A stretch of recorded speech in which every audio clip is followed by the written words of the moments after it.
And we're trying to go live. And we're still trying to go live. And we're frozen. Come on. Who said that if he was elected, that applause by the from the administration to the German chancellor, who announced that they were going to pause the certification process of the Nord Stream 2 pipeline. All right, so we are live right now, it looks like. And yeah, I am still demonetized on YouTube. For those of you watching, hi, I'm Kevin Williams, your Kevin Lee father, and Biden is about to speak about the Russian invasion into Ukraine.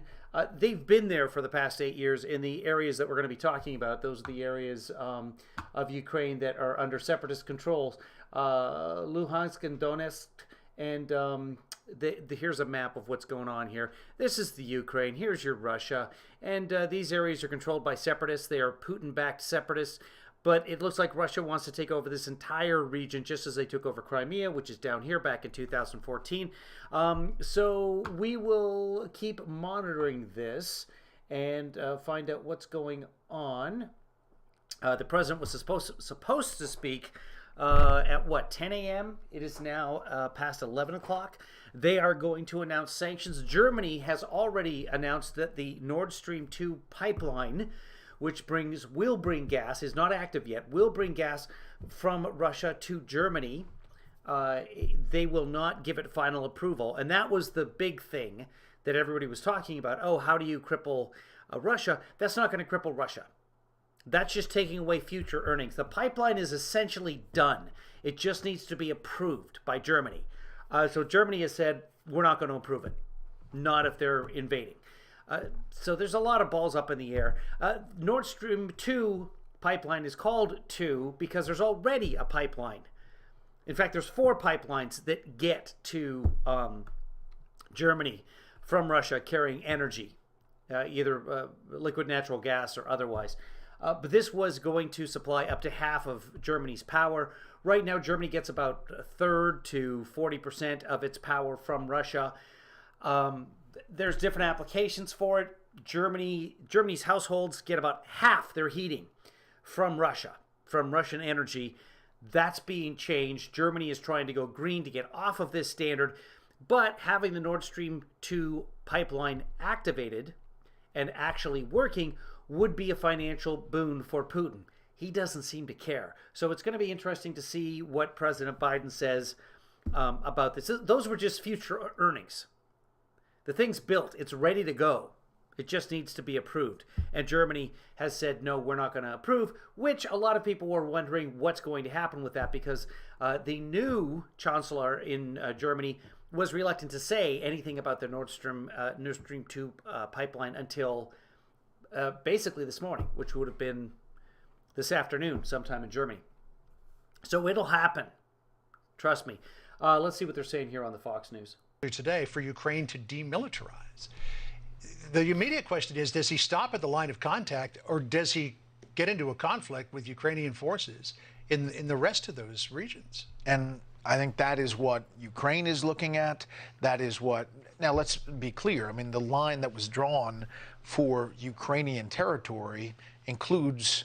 Yeah, Kiev, or Kev, as it's pronounced properly, is up in this region here. Closer to Belarus, etc. Let's see if I have a map of that. Do I? It's up in here. I'll show you.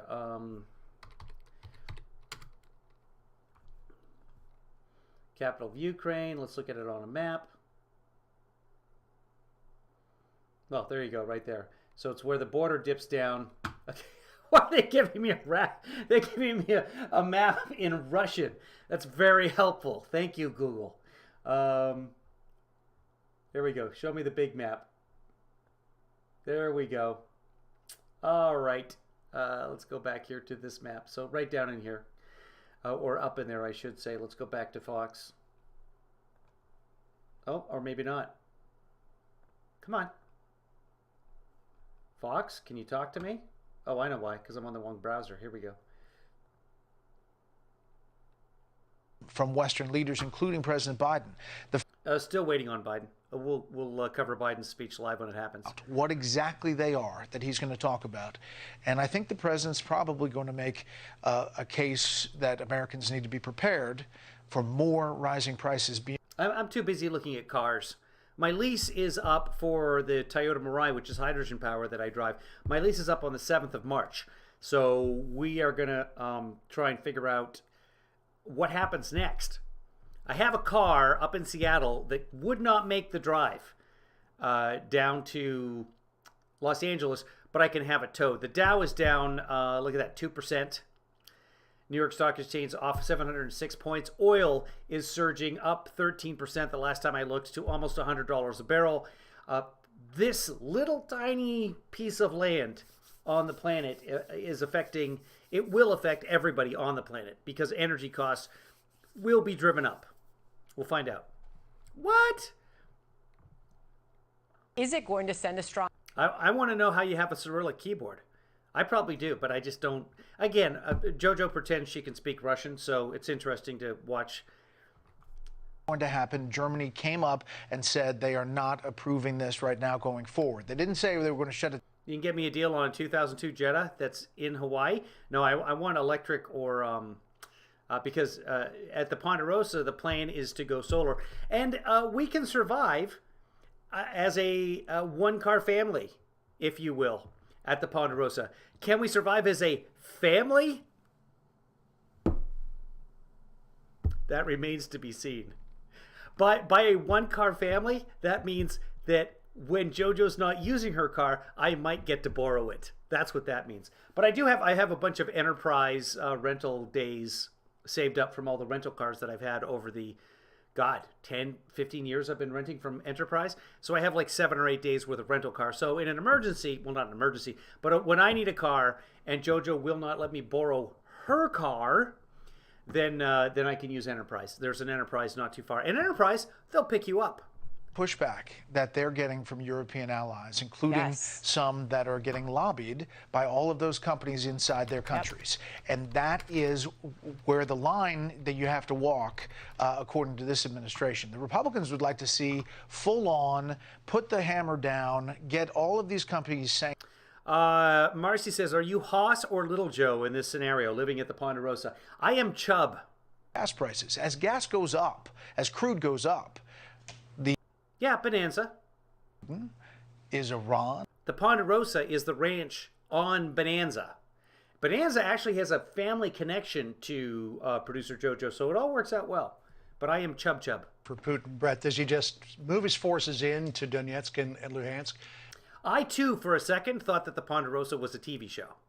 By the way, if you're just joining us, we are going to be covering Biden's speech on the Ukraine-Russia situation here as soon as it starts.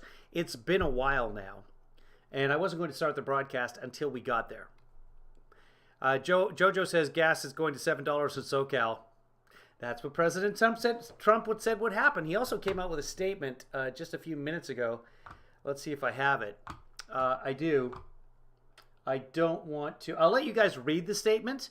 I'll keep the volume up so we don't miss the start of the president's speech. To back up those countries. And that is a different ballgame. Right now, Ukraine is not a part of NATO. They aspired to be. They are not now. And therefore, the U.S. can technically say we can support them with money, with military assets, with equipment, but we are not going to put U.S. troops on the ground. We're going to get to Jennifer Griffin in just a moment. Continued market reaction is interesting, though. As we see the Dow slipping, you mentioned the gas prices and how Vladimir Putin is directly benefiting from the spike in prices that we have seen. Nat gas up, gasoline up, Brent crude, the benchmark in Europe, is up to almost $100 a barrel. As we await... Yeah, the Dow down by 1.9% is nothing. I mean, it's a lot of money, obviously, but for it just to be off less than 2, it goes up and down 2 percentage points on any given day. It's not a big deal. Down 600 points, that's when you start paying attention, but it's not that big of a deal considering the sways that we've had back and forth in the markets recently. It'll be up tomorrow or the next day. What that tells you is go ahead and buy. Now it's looks like it's coming back up, dipping down a little bit again. If it goes down to 900 to 1,000, buy, because it will jump back up again.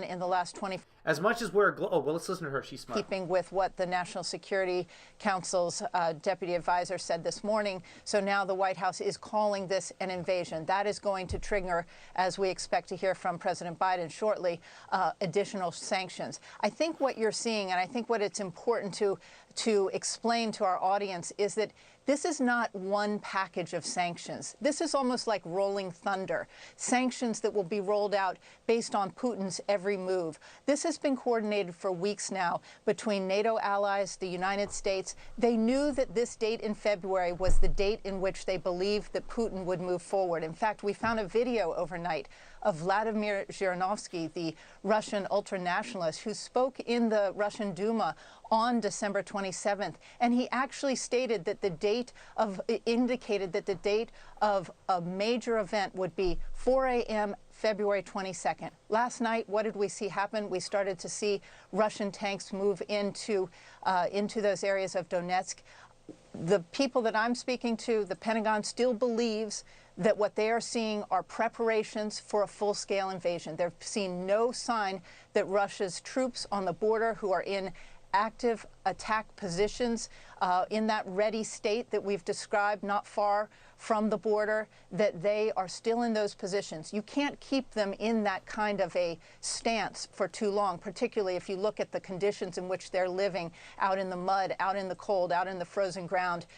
So we're going to know in the coming hours, the coming days, what Putin's next move is. But the reason you're seeing this kind of this slow rollout of the sanctions from all the European capitals, from the EU, from Washington, it is designed as a matrix that is going to keep building and building, and it will continue rolling, and they will keep adding sanctions on to keep the pressure on Vladimir Putin. This is being used, if you will, as a weapon. They have vowed not to send troops into Ukraine to fight Russian troops. That is for good reason. That would be two nuclear powers going to war. But what you're seeing is a very artful rolling out of these sanctions that are designed to not only hit Putin, hit the oligarchs, hit the energy industry. Unfortunately, when you put sanctions on Russia's energy industry, there will be effects felt not only in Europe, in the markets, as you've seen, and also here in the United States. So top officials there at the Pentagon, Jen, have been gaming this out. They've been conducting tabletop exercise. I wanted to address Andy's question. No official response from the Chinese yet that I've seen, but I do know that the foreign minister has spoken to all sides and urged them to exercise restraint right now. Putin visited China just before the Olympics began. There's the hypothesis being, I'm going to invade. I just wanted to let you guys know I'm going to do it after the Olympics. I don't want to take away from your whatever you want to call the Olympics for China. For attack that would basically your masterpiece, your centerpiece, your whatever. Out of commission, so the Ukrainian government would no longer be able to talk amongst itself, and with its military. The military. Look at that. Stock market's coming back already. I could have just made you $2 million. Their commanders are. They would break down into, we're told, small companies, and that would be the opening gambit for a full-scale invasion in those first hours. Then you would start seeing pre-assault fire. You would see massive numbers of ballistic missiles, waves of fourth and fifth. God, I hope she's wrong. Russian aircraft coming in, bombing command and control sites. Think about shock and awe and what you saw in those initial overnight hours when the U.S. went into Iraq and what the skies looked like over Baghdad. Then what you would see is artillery, you would see the rocket forces moving in. Then the special forces would be inserted. Some of them are already inside of Ukraine, we're told. Those special forces, the Russian special forces, would come to life. We're told that they have lists. They have lists of dissidents, journalists, Ukrainian journalists, civil society leaders. They will either kill or arrest those individuals. We've seen that happen in other places, and there was that letter by a U.S. ambassador to the UN. Well, someone keeps bumping the camera, so I hope we're getting close. Plans to do this. Then what you would see in the early hours just before dawn, the paratroopers would probably go in, take the bridges, China, by the way, is not going to do anything except make more economic deals with Russia. China has said that Russia has legitimate security concerns with NATO in the West. They're not our friends. Stations, and they would start to insert their own people into the government, and then the tanks would roll across. And we've seen the direction that those tanks would likely come in. They would come in north from Belarus down to a town just to the west of Kyiv, and then turn left and move into Kyiv. They would also be coming from the north and from the east, and it would be a very, very significant invasion. He has the forces in place to do that. Oof. John. All right, Jennifer Griffin live at the Pentagon for us. We're inside the 2-minute warning window till we hear from the president at the White House. Brett, a final thought to you as we... So tanks can't go anywhere. The trouble with the tanks, the Russian tanks currently, is that if they wait too long and the ground thaws, then they're just going to get stuck in the mud. Don't invade Russia. The same axiom goes towards don't invade out of Russia. You get stuck, you get quagmired. But the routes, everyone sort of knows what routes they'll take because that's the infrastructure that can support the tanks. And they'll just come right down just west of Kiev and then, like you said, hang a left. Everybody knows, but what can the Ukrainians do about it? Here we go. Here's somebody bringing out the binder. Far the U.S. is going to push back. What exactly the... Boy, Biden looks great. Jennifer Griffin makes a great point. It is a tiered response. I don't know what Jennifer Griffin is still doing working for Fox News because she is absolutely excellent. As we saw this morning when we were going over whatever we talked about this morning. Thing to go back and check out the broadcast later if you want to. But also to China. Or check out Brian Tyler Cohen's podcast and or YouTube feed as well. So if you think about big moments in foreign policy for presidents. We were down to 660. Now we're back up to 619. This moment. Oh, now we're down again. Now we're down again. Now we're to 625, 626. Okay, sell. Here he comes. I can't see that happening. He's coming.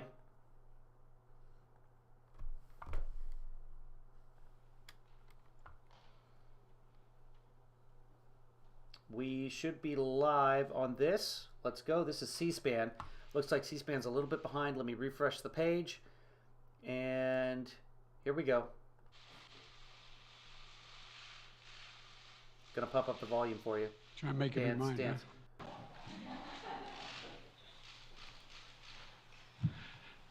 Well, good afternoon. Yesterday, Vladimir Putin recognized 2 regions of Ukraine as independent states. And he bizarrely asserted that these regions are no longer part of Ukraine and their sovereign territory. To put it simply, Russia just announced that it is carving out a big chunk of Ukraine. Last night, Putin authorized Russian forces to deploy into these regions.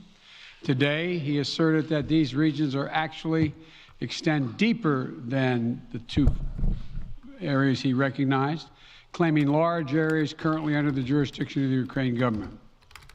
He's setting up a rationale to take more territory by force, in my view.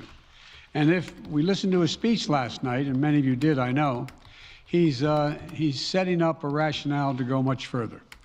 This is the beginning of a Russian invasion of Ukraine, as he indicated and asked permission to be able to do from his Duma.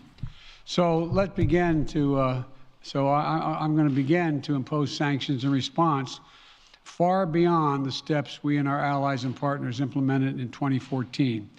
And if Russia goes further with this invasion, we stand prepared to go further as with sanctions. Who in the Lord's name does Putin think gives him the right to declare new so-called countries on territory that belong to his neighbors? This is a flagrant violation of international law, and it demands a firm response from the international community. Over the last few months, we've coordinated closely with our NATO allies and partners in Europe and around the world to prepare that response. We've said all along, and I've told Putin to his face more than a month ago, that we would act together. And the moment Russia moved against Ukraine, Russia has now undeniably moved against Ukraine by declaring these independent states. So today, I'm announcing the first tranche of sanctions to impose costs on Russia in response to their actions yesterday. These have been closely coordinated with our allies and partners and will continue to escalate sanctions if Russia escalates. We're implementing full blocking sanctions on 2 large Russian financial institutions, VEB and their military bank. We're implementing comprehensive sanctions on Russian sovereign debt. That means we've cut off Russia's government from Western financing. It can no longer raise money from the West and cannot trade in its new debt on our markets or European markets either. Starting tomorrow and continuing in the days ahead, we'll also impose sanctions on Russia's elites and their family members. They share in the corrupt gains of the Kremlin policies and should share in the pain as well. And because of Russia's actions, we've worked with Germany to ensure Nord Stream 2 will not, as I promised, will not move forward. As Russia contemplates its next move, we have our next move prepared as well. Russia will pay an even steeper price if it continues its aggression, including additional sanctions. The United States will continue to provide defensive assistance to Ukraine in the meantime, and will continue to reinforce and reassure our NATO allies. Today, in response to Russia's admission that it will not withdraw its forces from Belarus, I have authorized additional movements of U.S. forces and equipment already stationed in Europe to strengthen our Baltic allies, Estonia, Latvia, and Lithuania. Let me be clear, these are totally defensive moves on our part.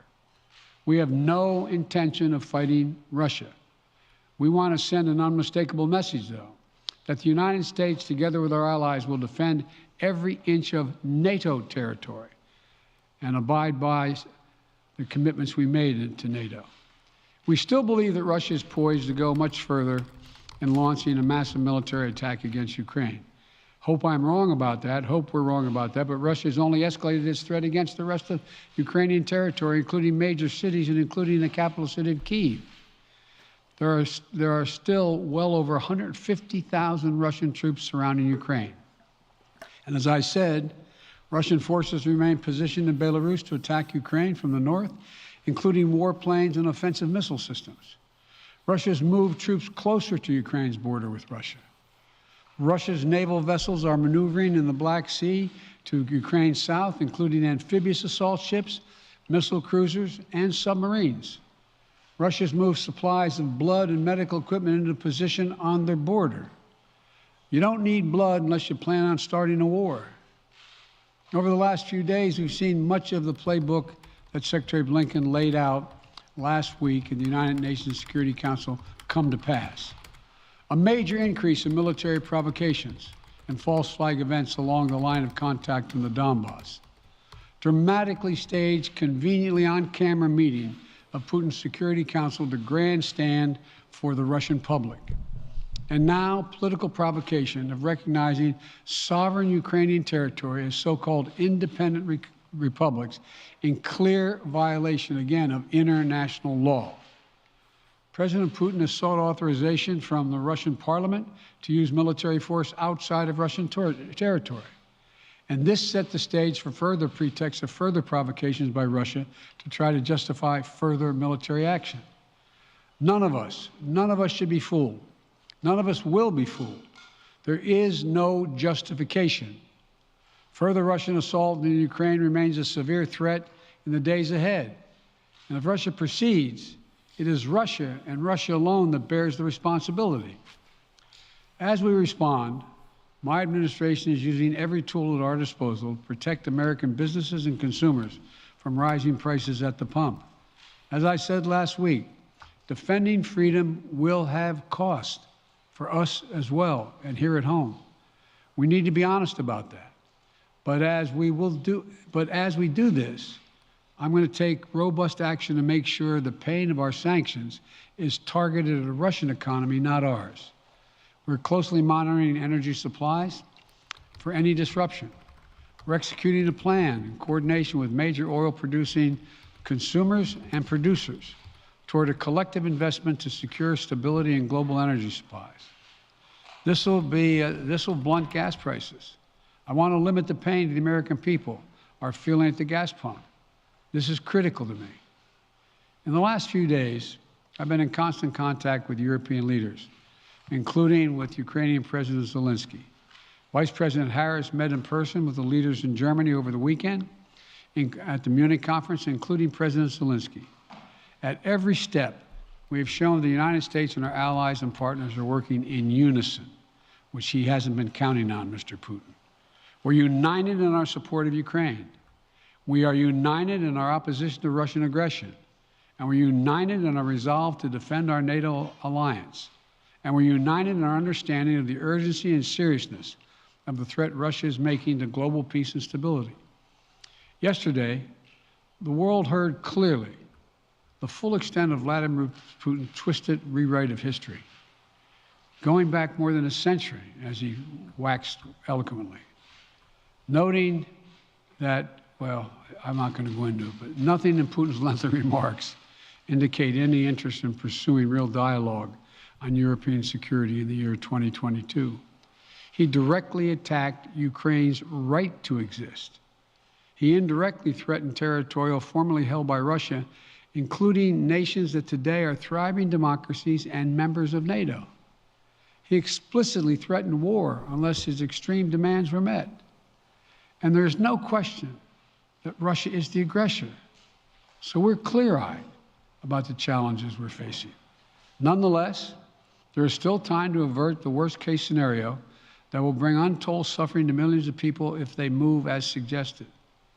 The United States and our allies and partners remain open to diplomacy if it is serious. When all is said and done, we're going to judge Russia by its actions, not its words. And whatever Russia does next, we're ready to respond with unity, clarity, and conviction. We'll probably have more to say about this as it moves on. I'm hoping diplomacy is still available. Thank you all very much. Are you still open to meeting with Vladimir Putin, sir? Okay, he just said he was open to diplomacy. Let's see what the immediate reaction is. So, big news. Is this Tom Cotton? Are you kidding? Are you kidding me, Fox I wouldn't even News? call it half measure, though. It's probably... No need for us to rehash it here, but let's get some analysis. From Tom Cotton, Republican senator. Cotton, Senator, you heard what the president had to say. You were critical of him earlier today for a tepid response. He's clearly upped it a bit. 2 blocking sanctions on Russian banks, including their military bank. Is that enough? And a blocking of future loans from the Western world, which then makes Russian debt unserviceable. They have a national debt of just over $300 billion, which is a lot for a small country in terms of GDP compared to the United States. But that's only about $4,000 per citizen. Whereas the United States, we have a national debt of $60,000 per capita. But it depends on which per capita you're talking about, so... No, John, unfortunately, it's not enough. I mean, at least it's a step in the right direction. Okay, good. Thank you. Thank you very much for your comments, Mr. Cotton. I wouldn't even call it half measure, though. It's probably more like a quarter measure. Sanctions on a couple banks and some oligarchs. Right, this is the first tranche. Drink up. I've been calling for months now for the kind of punishing sanctions that Joe Biden and Western leaders keep promising but never revealing. But you have to also throw in the fact that you have your banks, you have your lack of credit, and then you also have, and this, by the way, this is the Russian military bank, meaning that they're not going to be able to borrow any money to pay for the military, plus they themselves are sanctioned, and so they're not going to be able to spend money on things, as I understand it. I could be wrong about that. But then you've also got your Nord Stream, and he mentioned your Nord Stream 2. He mentioned, hey, that's just like I promised. I said Germany, because last week it was like Germany's not going to cooperate, otherwise they would have just said this. Well, there we go. Even before he started speaking, Biden, this was confirmed. Permanently canceling the Nord Stream 2 pipeline. Yeah, it's interesting, Liberty, that it's totally okay. Biden should leave the country, and then the senators just won't criticize him anymore. By the way, that rule was thrown out. When you're out of the country, a president's not supposed to criticize the country. The people in the country are not supposed to criticize the president. That's just the way it was for a couple of 100 years, not anymore. not just shuffling some bureaucratic paper around its review. Imposing sanctions. Yeah, but that's not what just happened, Mr. Cotton. On Russia's oil and gas sectors, its mineral and mining sectors, the critical industries in that country. Which then cost the people of the United States dearly at a time when we're trying to fight inflation. But go on. Clamping down on its financial industry and its access to the international banking systems.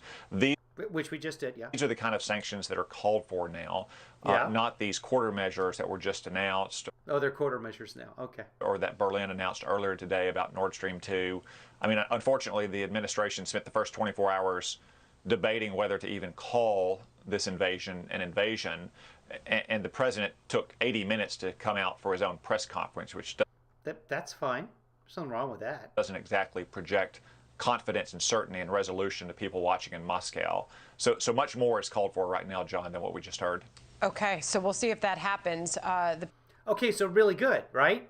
You said we need sanctions, now there's sanctions. President said to put it... A quarter sanctions for some, like, I don't know how you make that a full sanction. Simply, Russia just announced that it is carving out a big chunk of Ukraine, saying very definitively, to your point on the wavering of whether this was an invasion or not, saying this is the beginning of a Russia invasion of Ukraine, and then announced I'm going to begin to impose sanctions that go beyond those implemented in 2014. Do you believe anything there that the president said will bother the Kremlin, Senator? Again, Sandra, I'm afraid not. Even that phrasing that he used, the beginning of an invasion, right. It is an invasion. It's not the beginning of anything. It's the beginning of an invasion is an invasion, Mr. Cotton. That's how that works. The beginning of the pregnancy, you pregnant. Invasion. Vladimir Putin and Russia's leaders have made clear that they view not just the territory under the control of the proxy military forces they've been backing for 8 years is now separate from Ukraine, but territory that Ukraine controls. That's why they're putting heavy armored soldiers and vehicles and weapons into those two provinces in eastern Ukraine, because they're preparing to invade even deeper into Ukraine. That's why they have all those troops stationed in Belarus, just north of the capital. Right. And? City of Kyiv. That's why they have so many of their Navy ships in the Black Sea to seize the Black Sea coast. Ukraine has been invaded. President Biden and his Western counterparts promised. Call that the beginning of the invasion. Yeah. For months, swift and severe sanctions when that happened. And in the first 24 hours, that's not what we've seen. It's far from what we've seen. And I suspect Vladimir Putin is going to be emboldened to take further aggression against Ukraine. So, Senator... Oh, yeah. The president's threat was if you go in... Emboldened. These sanctions just emboldened Vladimir Putin, because he wasn't going to do it. Vladimir's sitting there, I don't know what they'll do. Vladimir's a little bit Jewish this morning. And further... I don't know what they'll do. I think I'll sit back and take a look. Incursion. I've been watching the fabulous, marvelous Miss Mabel, so... Or further invasion of Ukraine, we're going to hit you with more sanctions. So maybe Vladimir Putin sees the light, let's just say, for talking purposes here. He sees the light. Kevin, bless you both, Nadrovia, to your health, and may you live together in peace. Let's go to some actual analysis. Russian-backed. Oh, you know, I can't. I'm going to get copyright strike if I do that. We can't look at the other channels. All right, speaking of channels, I got to shower. I got to move. Literally, I got to move like this desk that we're watching right now. This all has to go. Everything must go, people. So there's your response. I think it's the response we were waiting for, the response we were looking for. There are now sanctions against Vladimir Putin, and those sanctions will continue to be tightened. I don't know if they'll have any effect on Putin whatsoever. Oh no, there'll be some Russian lives lost. He doesn't care. Vladimir Putin is a soulless monster. I don't know what you do. I don't. God, I hope everyone's wrong and that the invasion of Ukraine stops here and now. Good times.